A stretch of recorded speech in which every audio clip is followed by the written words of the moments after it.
สบายดีคลิปวิดีโอคลิปนี้มีพาลงสวนอีกแล้วมาเบิ่งว่ามื้อนี้มีสิเฮ็ดหยังเนาะคือมื้อนี้หันมีแผนแหละว่าสิเอาผักสมุนไพรอยู่สวนนี่แหละมาเฮ็ดกับข้าวเฮ็ดอาหารกินเดี๋ยวมาเบิ่งมาชิมนำกันเด้อว่ามื้อนี้มีสิเฮ็ดเมนูหยัง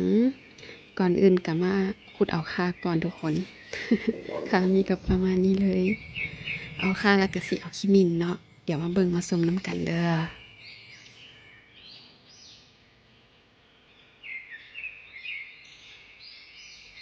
คิมินก็มี2ชนิดทุกคนก็คือเอาไปทั้ง2แบบเลยขมิ้นขาวกับขมิ้นเหลืองขมิ้นทองหั้นนะขมิ้นคำเนาะภาษาไทยก็ขมิ้นชันแม่นบ่เราก็เอาไป2แบบเลยทุกคนไปผสมกันเลย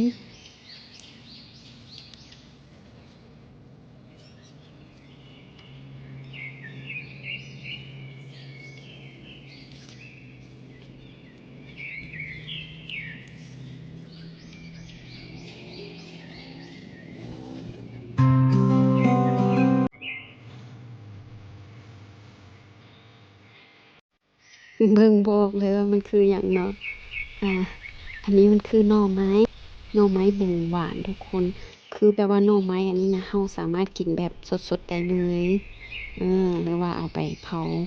ไปปิ้งก็ได้ทุกคนแต่ว่าอันนี้บ่แม่นเด้ออันนี้เป็นหน่อไม้เลี้ยงน้องซึ่งหน่อไม้สองสูงนี่หั้นนะเอมมี่ไปหาได้มาปลูกปีกายนี่ทุกคนก็เลยแบบบ่ทันได้เอาเพิ่นไปกินหรอกให้เพิ่นเป็นลำก่อนเนาะ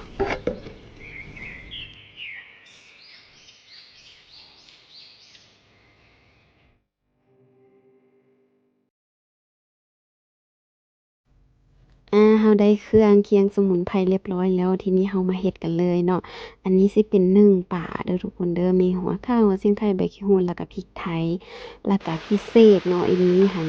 เขามักงัดใส่หยังพอให้มีรสชาติแบบเปรี้ยวๆหวานๆส้มๆหวานๆหน่อยนึงเพราะว่าอันนี้บ่ได้ใส่น้ำตาลบ่ได้ใส่เป็นนัวอิหยังเลยนะใส่แต่เกลือชมพูเนาะใส่แต่เกลือหน่อยเดียวหนึงจังซี้เราก็ต้องใส่แบบพวกหมากไม้อิหยังใส่แทน ทีนี้เราก็มานึ่งในหม้อเลยเอาใบตองมาห้องเนาะนึ่งในหม้อซึ่งเลยทุกคนเดี๋ยวมาเบิ่งมาซิมนำกันเด้อว่าสิเป็นแนวใดเด้นึ่งปลาสมุนไพรของเอมมี่มาซิมนำกัน